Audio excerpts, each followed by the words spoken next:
این تا اتوبوس بیاد. رسیدیم خونه یه نهار درست میکنم بخورین، خستگیتون دره. نه تو رو خدا آقا جان، امروز یه مرخصی بگیریم بذاریم با غذا درست بکنیم. مگه چه اشکالی داره آقا سفتار درست کنه؟ والا دیشبم آقا جون گفت براتون یه املت درست بکنم که انگشتاتونو بخورین. البته حق با آقا جون بود ها، چون میخواستم انگشتامو بخورم ولی او املت نه. خیلی دلت بخواد. اگه یه بار بری خرید میفهمی من چی میکشم. تخم مرغم این تیر ماه شونه 90 تومن بود، مرداد شد 120 تومن، شهریور 170 تومن، امروز 250 تومن شده. پدر سگا یه تخم مرغ هم نتونستن تو سفره مردم تحمل کنن. یادش بخیر عمو سفتار، یه زمانی میپرسیدن امبلت با گوجه یا رب.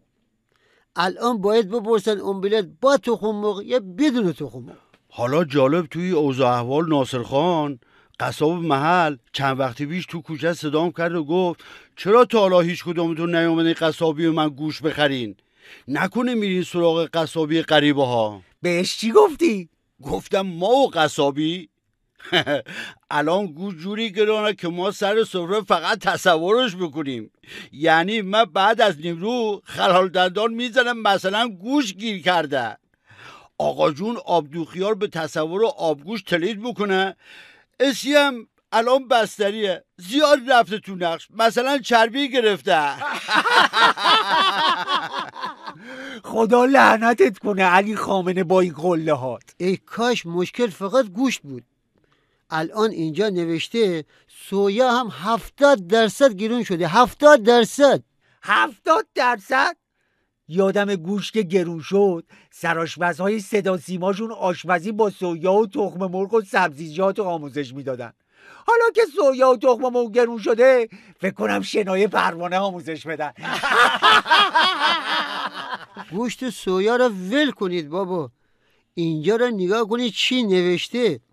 یک کارشناس غذایی گفته به دلیل سوء تغذیه و برای جذب ویتامین دی مردم باید هفته 2 بار ماهی بخورن. بشش بگو اسکل، با این قیمت الان کوسه هم نمیتونن هفته 2 بار ماهی بخورن، همش دارن غذای نانی میخورن.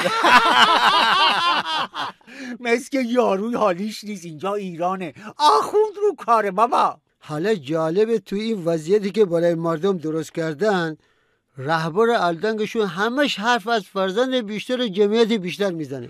واقعا من توش ماندم. برای چه خامنه اینقدر اصرار به افزایش جمعیت داره؟ مگه تو جریان نیست که هرچی جمعیت بیشتر بشه آدمای بیشتری بهش فوش میدن آخه؟ اینا با فوش از رو نمیرن عمو جان، نیاز به ضرب 60 دارن تا خرفم بشن. گل گفتی آقا جان. خودم